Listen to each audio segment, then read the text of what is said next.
দরজা ভেঙে এবার নীলুকে আত্মহত্যা করার চেষ্টা থেকে বিরত রাখলো রাইয়ের দাদাভাই। হ্যাঁ বন্ধুরা, ভিডিওতে লাইক দিয়ে দেখতে থাকুন। রাইয়ের দাদাভাইয়ের হাতে পায়ে ধরে বলতে থাকে যে দাদাভাই এতটা নিষ্ঠুরতা করলে কোনো মতেই চলবে না, কারণ তুই ভুলে যাস না যে আমরা এক মায়ের পেটের ভাই বোন, আর আমাদের একটা বোন এরকম করে নিজেকে আত্মহত্যার দিকে ঠেলে দিচ্ছে, আর সেটা আমরা চেয়ে দেবো, সেটা কি করে হয় বলতো? তুই হাজার হোক আমাদের বড় দাদাভাই, আমাদের কাছে বট গাছের মতন, তোর ছায়াতলে তো আমরা সকলে মিলে থাকবো, কিন্তু এরকম করে কেউ একজন ভুল করে ফেলেছে বিদায় তাকে এরকম একটা শাস্তিতে আমরা দিব, সেটা কি করে হয় বলতো দাদাভাই? তখন এই কথা বলা মাত্র রাই ওর মায়ের কাছে গিয়ে আকুতি করতে থাকে যে মা তুমি প্লিজ আমার কথাটা বোঝার চেষ্টা করো, আমি মানছি যে নীলু অনেক বড় অন্যায় করে ফেলেছে, কিন্তু তার মানে তো এটা না যে ওকে এই শাস্তিটা দিতে হবে, ও নিশ্চয়ই এই শাস্তিটা প্রাপ্য না।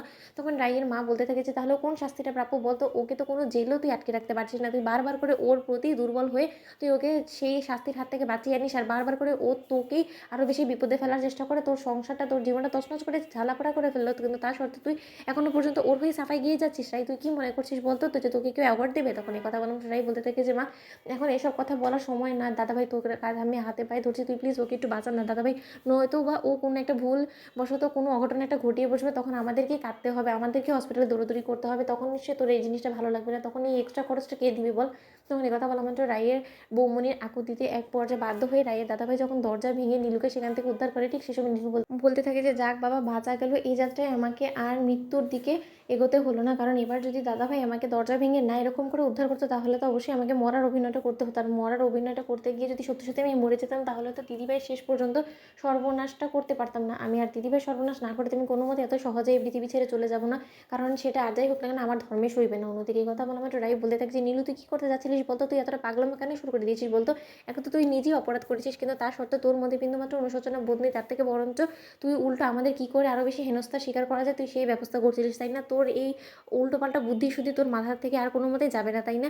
আমার মনে হয় কি আমি মরে গেলে হয়তো সব থেকে বেশি সব কিছু শান্ত হয়ে যাবে। মা আমি মনে করি যে এটাই ভালো হবে। নীলু তুই বরঞ্চ একটা কাজ কর, তুই এই গলার দড়িটা আমাকে দিয়ে দে, আমি বরঞ্চ গলায় দড়ি দিয়ে মরে যাই, তাহলে চিরতরে সব কিছু একবারে চিরতরে শান্ত হয়ে যাবে। তখন এই কথা বলা আমাদের রাইয়ের মা বলতে থাকে যে তোমাদের মরণ মরণ খেলা যদি শেষ হয়ে থাকে তাহলে আজ রাতের মতন যথেষ্ট হয়েছে, তোমরা এবার প্লিজ যার যার রুমে গিয়ে ঘুমিয়ে পড়ো, আর নীলু তুই আর কী কী সর্বনাশ করতে পারিস আমাদের গোটা পরিবারের এবং রাইয়ের সেই চিন্তাভাবনাটাই কর, কারণ সেটাই এখন তোর জন্য একমাত্র কাজ একমাত্র উদ্দেশ্য হয়ে রয়ে গিয়েছে, আর তোর তো যাওয়াটা ক্যান্সেল হয়ে গেলো। তখন নীলু বলতে থাকে যে না মা এখনও পর্যন্ত তো রাই দিদিভাই আমাকে বাড়িতে থাকার পারমিশন দেয়নি, কারণ এই বাড়িতে থাকতে হলে তো আমার অবশ্যই রাই দিদিভাইয়ের পারমিশন লাগবে। কি রে রাই দিদিভাই, কাল সকালে তো তার মানে আমি বাড়ি ছেড়ে চলে যাবো, তাই না? তুমি আমাকে তো সেই আলটিমেটামই দিয়েছিস। তখন রাই বলতে থাকে যে না কারো কোথাও যাওয়ার কোনো প্রয়োজন নেই, তুই এই বাড়িতেই থাকবি, কিন্তু আইনদা যাতে এরকম তোর ধারায় ভুল না হয় সেই দিকটা একটু খেয়াল রাখিস। আমি জানি যে তুই আমার কথা কোনো মতে গ্রাহ্য করবি না, তোর যেটা করে তুই সেটা করেই যাবে, কিন্তু তার সত্ত্বেও আমি বড় দিদি হিসেবে যতটুকু পারলাম ততটুকু করলাম, এখন বাকিটা তোর উপরে যা সর্বনাশ করার করে নে। তো বন্ধুরা ভিডিওটি ভালো লেগে থাকলে লাইক কমেন্ট শেয়ার করে সাবস্ক্রাইব করতে ভুলো না।